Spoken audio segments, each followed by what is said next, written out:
Right,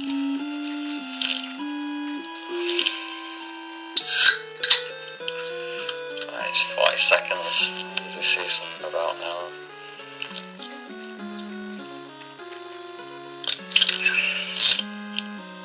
She's changing. Right, enough lights going as well. Alright, hopefully, yeah, there we go. So it's going out anyway. Right, just bear with, yeah, right, should be okay now. Oh god, there's one of 4 things that I was going to go on about tonight. Jesus. Jesus, I can't remember which one I put up for this.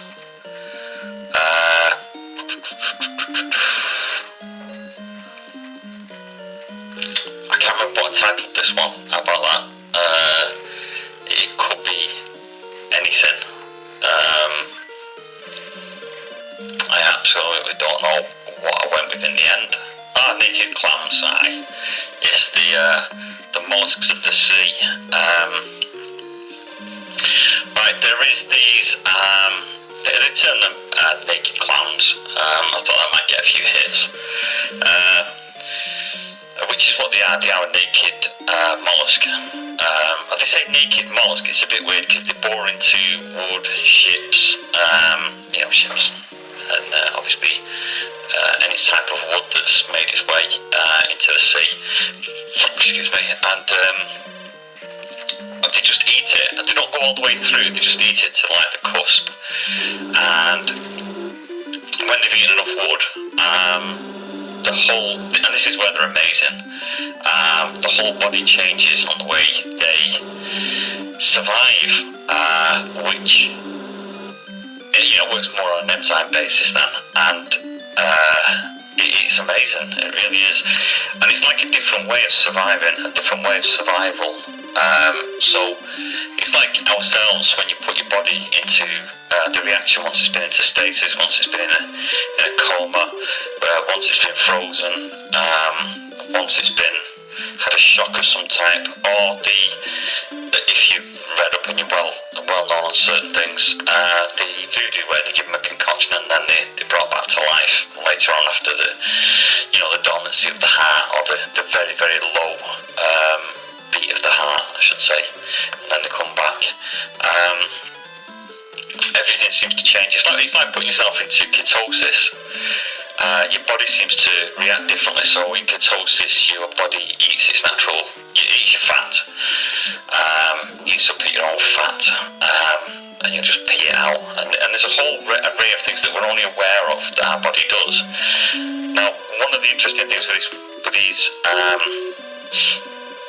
worms, there's many names for them. I'm trying to think of the other names. I came across 4 names because technically the correct thing is a naked mollusk, or a mollusk really. It's barely naked because it's although I suppose it starts out naked to a degree, it secretes its own cell. It's calcium carbonate cell, the shell, which it constantly produce. But the thing is, what I'm saying is, for myself, and I've looked at a lot of these sort of things with my dad, nothing like this ever existed at all. I find it quite mind-blowing, the fact that not only does this exist, and it's the way it survives once it's eaten enough wood and bored into a boat, let's say. Once it's bored into a boat, usually at the base of the boats where they have the sort of sacrificial bit where it slides on near the shore or on rocks or something. I think they call it a sacrificial log. I think there's another name for it. I know it's a terminator log, and there's always other names for it, which I'm sure can be, I've got many different explanations for. But anyway, it's the piece of wood that you put beneath the bow that scrapes every protective beam. That's usually the main place that gets them. It's usually the lowest down, the lowest to the sea, or at the lowest point, so they can sort of scurry on towards the, when it's sort of ashore or near the shore. But the thing is, it's not just the fact that once these worms, which only survive on wood, themselves, and the whole body works on a totally different cellular level where they get to survive. It's very strange at the moment. It's a little bit like the messenger, and that's why I'm bringing it up to, because there's a lot to read on it. I'll retract that straight away. There's not a lot to read. There's the same shit to read. Try and watch all the videos out there of it. Try and watch. There's a ton of stuff on them. I can't remember. It's not the Venerian worm.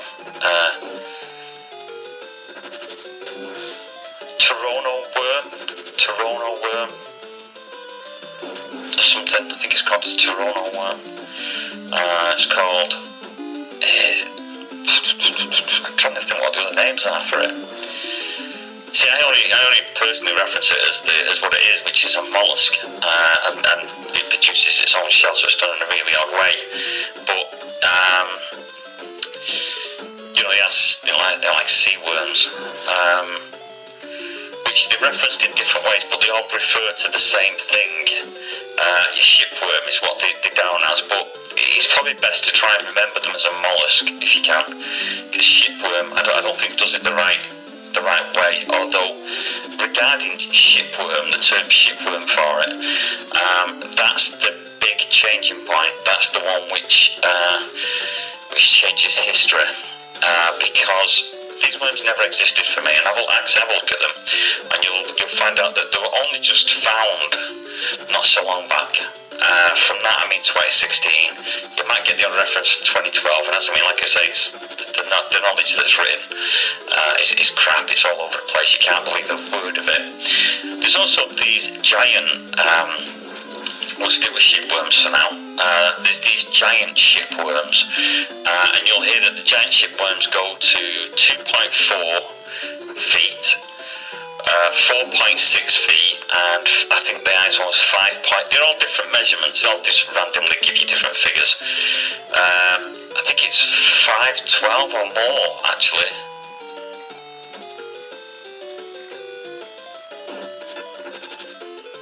Might be 5'10". The smaller ones, like they say, that are still classified as the giant ones, are exactly the same size as a baseball bat. Now they're the common ones, and that's the ones that are used as quite a delicacy, and used as a delicacy in a lot of countries.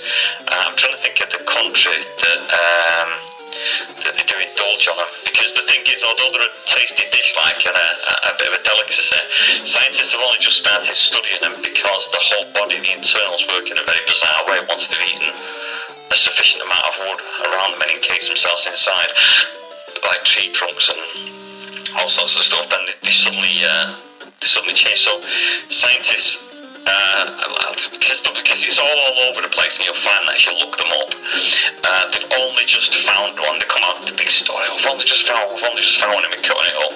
Yet it's in Malaysia. It'll come to me in a minute.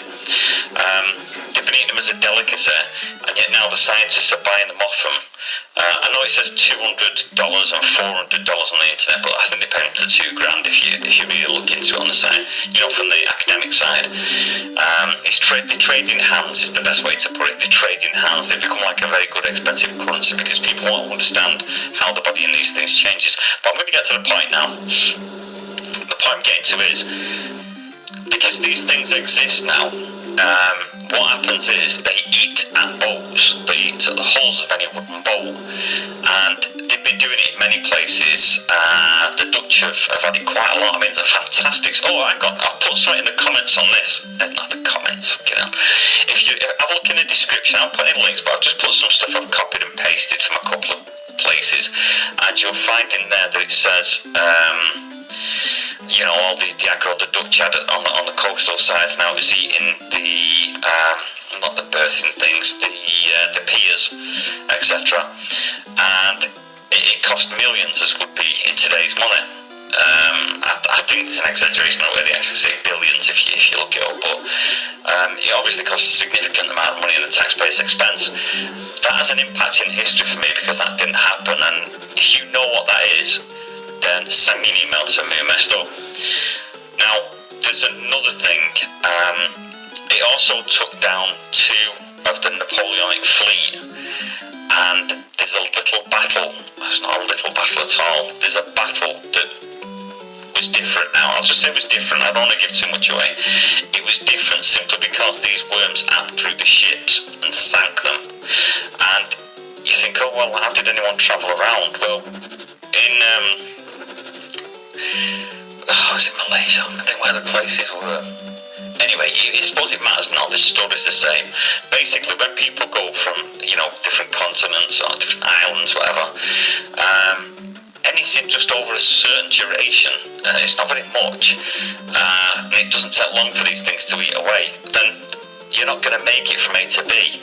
Or you're going to be you're out somewhere in the ocean and you don't have to be that far away from land. These are noshing through your boat, you're at it. And they've sank many, many, many boats.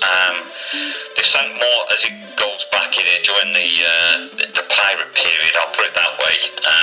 I don't think I ever posted my pirate video, one of my best and favourite videos. I do have a few videos that I like that I've done. Put a lot of time into that, serious amount of time into the pirate video. It really is one of my best. It's an enjoyable one to watch. I do like watching it, and it's my biggest learning curve. It was very sharp on something that I thought I knew all about. Which the stuff I know is irrelevant, it's just black bullshit. The new stuff is just so bizarre and wacky. It's like someone's installed a cartoon version of everything. But anyway, these worms sank more ships during that period than all the pirates put together did. And there's loads of other references that you'll hear for these. There was no ships that were ever sunk under this pest, if you like. Well, it's becoming a pest now. Like I say, it rose its head in 2016, and it's causing havoc in many, many places. If you have a read of it, it's starting to spread. The information on the internet, I'll say, because I've known about this for not too long, but it's changed since I've learned about it. And the point I'm getting to with that statement is, if you learn every single piece of information you can on shipworms, or whatever term you want to go with, that information will change. So if you actually someone gets the finger out of their ass and says, oh, I'm going to do this, then go on, I'll prove him wrong. Read it all, because it's changing. There's more and more information coming forward. And if you think, oh, well, people can put information up, they can't put information up that's suddenly been there for fucking 20, 25 years, etc. That's what's happening. More and more information comes forward in the past. People have different explanations for the retrocausality term. Like I've mentioned a couple of times briefly. Stone-eating shipworms, yes, nobody important yet. There is also a bit of a slight enigma, because there is a stone-eating shrimp worm, but it's not technically the same worm.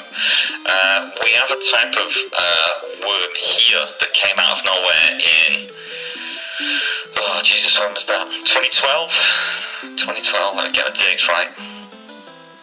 I'm guessing 2012. I'm not going to really narrow it down, but I probably can. No, 2010. Let me get this right in my head. No, it's 2012. 2012 it was. I thought it was earlier. No, it's 2012.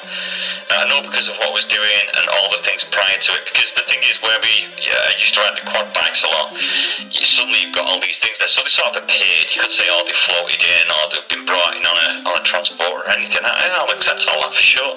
The thing is, I'm saying that there wasn't there before and they're there now. These are in clusters. It could be something totally different, but to me, it's solid what they're on. I mean, it's not a calcification of different types of matter.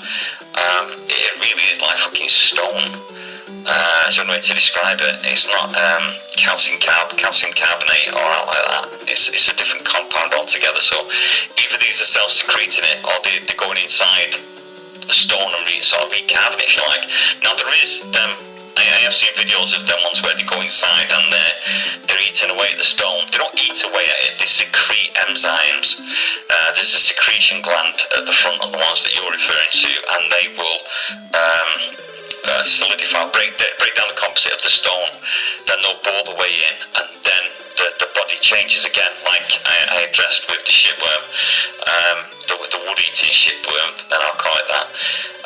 Its whole body changes so that basically it has this symbiotic relationship with itself in a way, and feeds very differently. It's very interesting, but apart from all the interesting things about it, the main interesting thing is it changed the outcome of certain parts, and it also made it hindered a lot of things in the past. It caused so much trouble that I think you would have heard about it.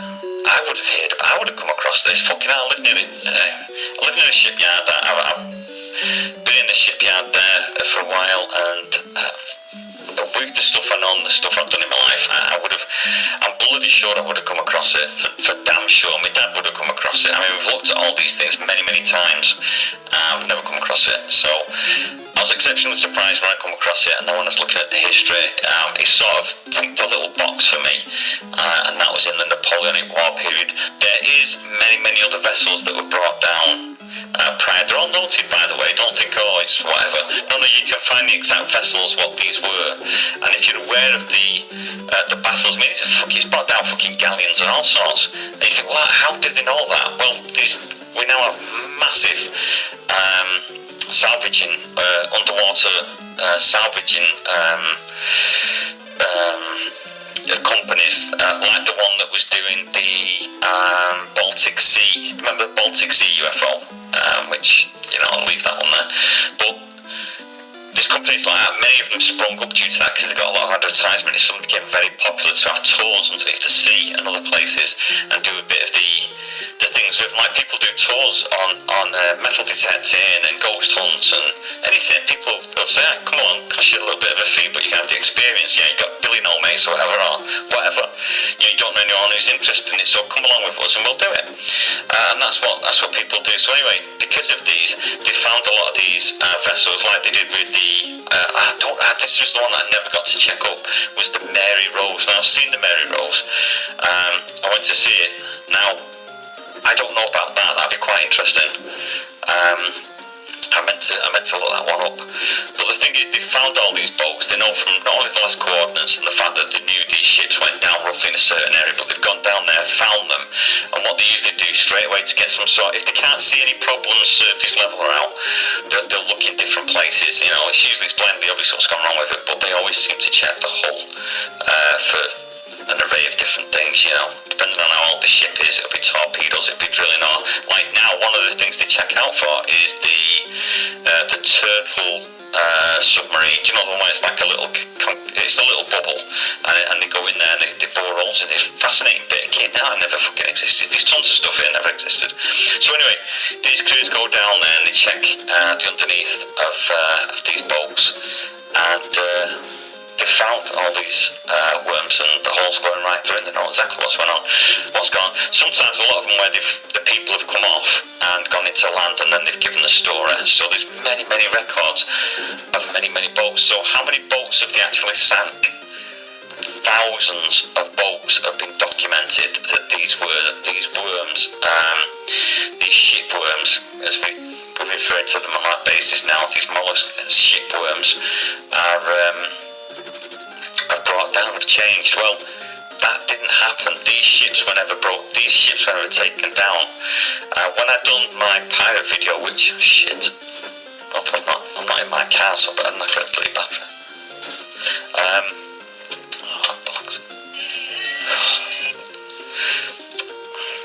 Oh my god, all the cars different than mine, I'm going to say. Right. Yeah, when I done the pirate video, I covered a lot of the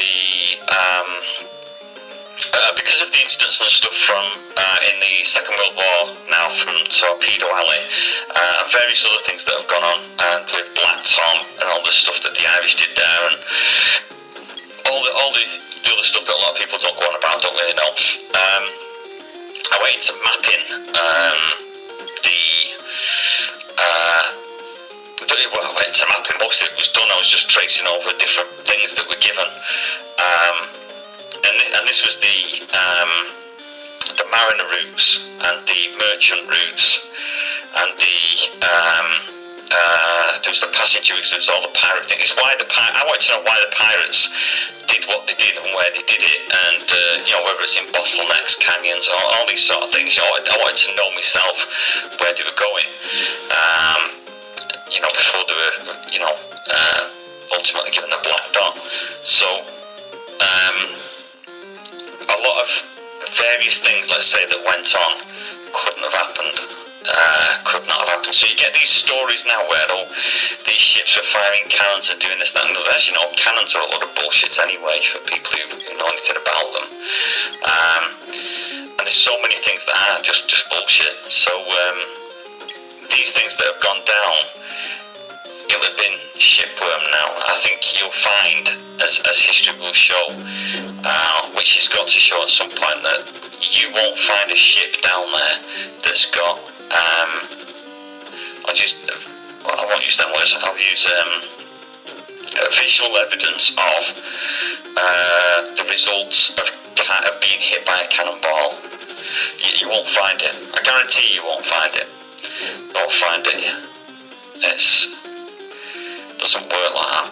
It's just not going to work like that. But what you will find is loads of holes with these giant worms in them. But if you find out where the impact it had, and now you know it was different, like I said, give us an email of me messed up, and I'll tell you if you've got it. There's a load of them. It's like the amount of pirates now. The amount of pirates is phenomenal. It's amazing. I love the pirate one.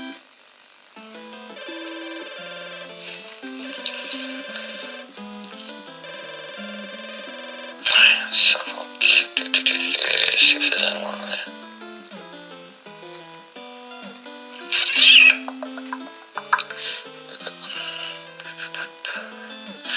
There's all sorts of crazy things there, and you're going to get more and more different things, but these worms, these shipworms, are quite a delicacy.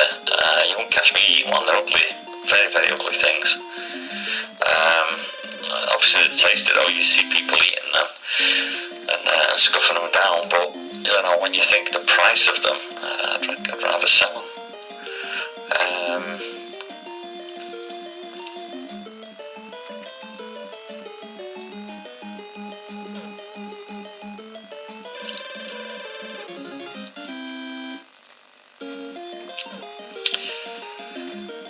Yeah, there's oh no, big stuff. There's creatures here that will actually eat the stone and eat other things, and what they're doing is they're secreting sand at the moment. And there's a few other things. I mean, is that how beaches are made? Because beaches are false, you know that. I'm sure you know every single beach in the world that's got sand on it is fake. I mean, I think this other worm thing that's around is just your excuse for it. But they're fake. Sand doesn't get any finer. We all have specific sand. It's specific, and yet it's not like any of the materials or rocks around, and yet you don't see sand in various sizes. It's only one set size depending on the beach you're on. And like I say, it's unique. It's exceptionally tough. Very, very tough. And some of the weird things are when you dig down, you've only got to dig what? 4 foot, depending on where you are, 4 foot, you get to mud. Go out at sea, you've not got to go out that far, depending on where you are, and it sort of takes from 4 foot, 3 foot, 2 foot, 1 foot, and then it's covered in mud. The seabed's full of mud, by the way. Don't ever think it's full of sand. It's full of mud. So the sand's put there to make it look all pretty and all that crap. It's fake. Fake. A lot of the beaches, there's one down south, I'll be off on subjects, but they deliberately put them there. They have to replenish it every year. They replenish the beach with sand. How weird is that? Yeah, you took it for granted. Oh, sorry, you just thought that sand was stones crushed up, did you? Well, if you thought sand was stones crushed up, then you're a muppet. You show me one pebble or one stone on the beach that represents sand. No. It doesn't work like that. And then when you go to like Tenerife and it's all black and they give you all this other stuff, look at the sand, look at the unique size of it. Look at everything, no matter where it is, whether it's close up to the beach, close up to the shore where it's not being moved or lapped by the sea that much, or whether it's 3/4 of the way in where it's being leapt by the ebbing and flowing twice a day as it is now. Well, 4 times if you take the ebb and then the flow. One would be more refined than the other. All the beaches are all the same size. It's like a unique sand for that beach. It's all the same sand, whether it's inshore and you go 3 foot down, or if it's out a little bit and you go 1 foot down, same size. You think over time it gets smaller, so suddenly it's got a size limit. Examine it under a little one of them scopes that you can get for your phone. They're on eBay for about 3 or 4 quid. Brilliant for the price, absolutely brilliant. You can look at things really close and examine them and see the fibres, see the structures and that. Very, very good. I do it with sand, I've done it. I filmed it, I've got it in one of the files somewhere under sand. And, you know, don't go off the pictures that you see off TV. You say, oh, but I know what it sounds like, I've seen it in a book. You've probably not, you've probably just seen a fucking drawing of sand. Like you've seen a drawing of your DNA and RNA and everything else. Oh, that's what it's like. Yeah.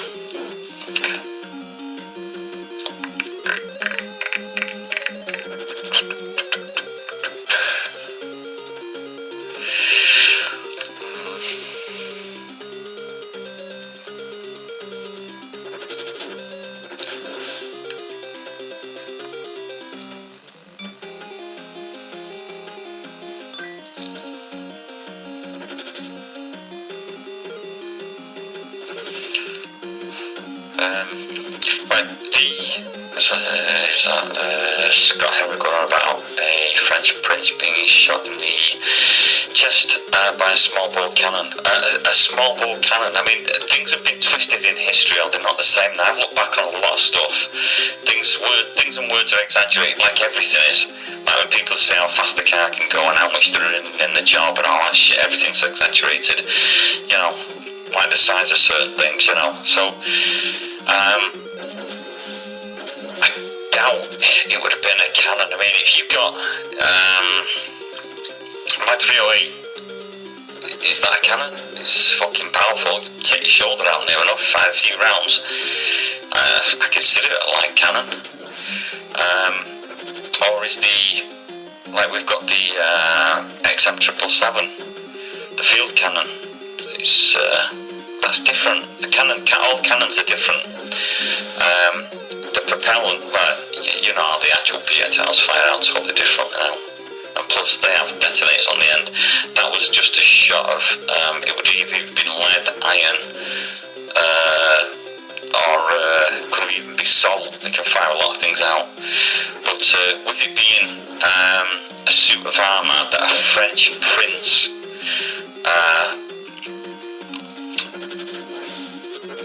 was shot in the chest, it glorifies him being a hero and a potential martyr, is how it's perceived.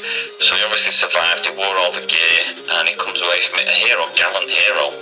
It probably never happened, because it's like you look at our royal family in the UK. They've got all these, got more badges than soft fucking Mick for going to battles and wars and that. They were 200 to 300 miles behind any sort of first line. You know, they're never in the line of fire.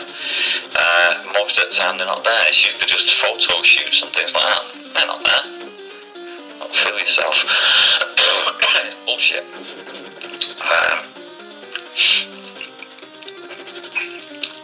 Look at the way cannons are faced on it. I'm not getting into a cannon debate. I mean, I've been to all the places where cannons are installed. It's comedy. Absolute comedy.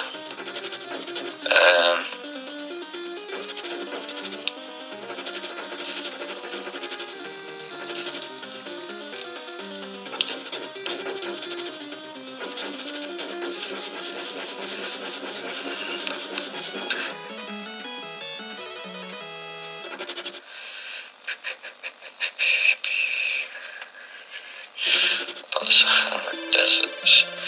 Yeah. What exactly? What about the Sahara deserts, Alex? I might be behind on the time there. The Sahara deserts are how's that churn up? Because to a set size. It's a set size. You take an area, it's a set size. How does it churn up and get itself to that? What was it previously? If you go back so many years, what were they? Loads of stones and pebbles that big, and they all uniquely went through size. So they've got a size limit. A grain of sand. That's used as a reference, isn't it? A grain of sand. because it's a set size. It's like a cubit. It's a set size, a set odd size. Very weird. Sand is a real weird one. Sand will get you scratching your head. Yeah, you can get sand. It's got unusual properties. Yeah, you can melt it, get piezoelectric. You can do tons of stuff with sand. It's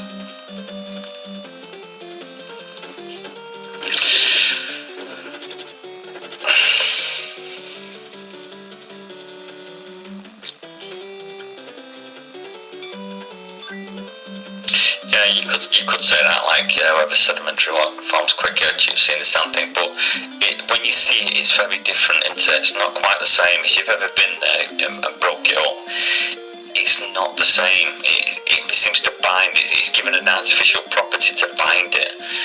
There's something there.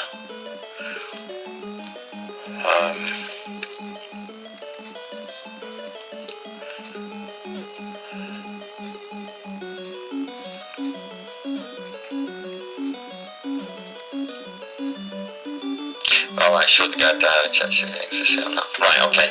I'm behind on the thing, so if I don't get the full story of this, it's very difficult to talk on with someone, when the text messages come up, because there's a delay and this can only get so much there, and then it knocks a lot of it off on you. He says that the suit of armour, last time we looked, had a hole about 3-4 inches, right? Well, things can be faked. I went, we have Caesar's Castle, we have here, no, Sears Castle, sorry, Caesar's Castle, I always get it wrong, Sears Castle, it's spelled really weird, it's one of these fucking spelling and pronunciations from here, so, there's a manor house there, and there's armour. I know there's some people on there that have seen the video. I went in there and they've got this armour and it's got a bullet wound in it, it's got this in it and that in it. Anyway, I questioned them and they basically admitted they didn't know what it was. It's got all this big write-up on it. Oh, it was shot and all this. Like, so how do you know that? Anyway, I give it a full thing. I've done the video on a reiterate. I might actually put that one back up for a bit. I might actually post it back up for a bit, for the simple fact it makes the people. I make a lot of people who work at these museums and these places that you go and visit for, in these decent fucking houses of various periods. It's making them look silly because they don't know what they're on about, and they're usually pensioners or, graduates who've got to, prove themselves and they think they're time wasters, and they've just got a routine that they ramble off and they can't justify anything. But they got the actual key guys who've done it all for me, and they had to correct everything. So it's quite funny. I find it quite funny. I know there's someone here that's seen it, and just goes to show what a mockery everything is there. That's when you used to get big views as well, so technically there's quite a lot. There's just a few on here that I know I've seen it. Yeah, cannonballs, because they don't spin, you've not got that thing, it's nothing to do with the Coriolis effect or anything. I think